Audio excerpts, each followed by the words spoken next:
In August of 1920, the National Football League was established and soon became America's favorite pastime.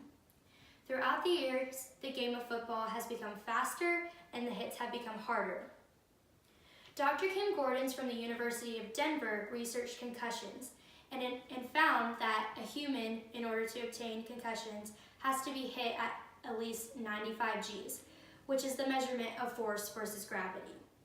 Her research also found that the average football hit is 103 Gs, which means a single hit is enough to obtain a concussion. MIT Technology Review found that an average football player obtains 6 hits per practice, 14 hits per game, and 1,400 to 1,500 hits throughout their career, which means the average football player can obtain 1,400 to 1,500 concussions, which can cause immense brain trauma. The human body is not built to withstand such trauma. The human brain floats in fluid in our cranial cavity and is attached only by the cerebrum cord. In animals such as woodpeckers, where they are constantly hitting their head against the tree, at 1,200 Gs, 22 times per second, they are likely to obtain concussions. However, they are built to withstand such. Their tongue goes up through their cranial cavity, wraps around their brain, and absorbs the shock from the hit. Like I said, humans are not built that way. In 2002, Dr. Bennett O'Malley examined the body of Mike Webster, former NFL player who died at age 50. On his CAT scans, it showed no brain trauma, but it appeared that he was going mad.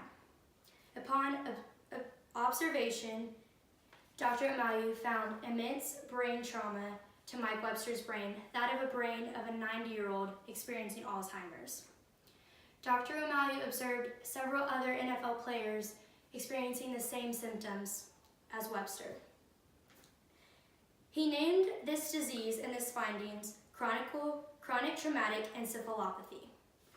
This disease can only be diagnosed post-mortem, but during their life, people experiencing this disease have symptoms of difficulty thinking, impulsive behavior, depression, memory loss, and suicidal thoughts or actions.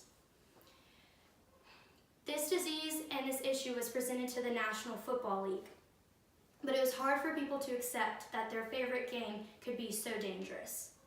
Because of this, the NFL took many precautions to protect their players, such as installing shock absorbers under their turf fields, changing rules and regulations in the game, and more protection in their players' helmets. These players that are dying from CTE played in the 80s, where the game wasn't as difficult as it is now. Players in the 80s in the NFL, that wasn't their full-time job.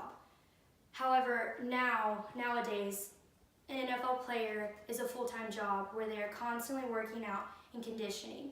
They are 10 times faster and 10 times stronger than they were then.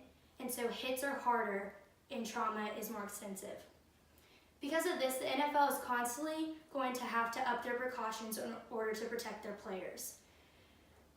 Football players should be aware of this risk that they are taking when playing the game of football and see if they are willing to take such risks before they put on their helmet. Thank you.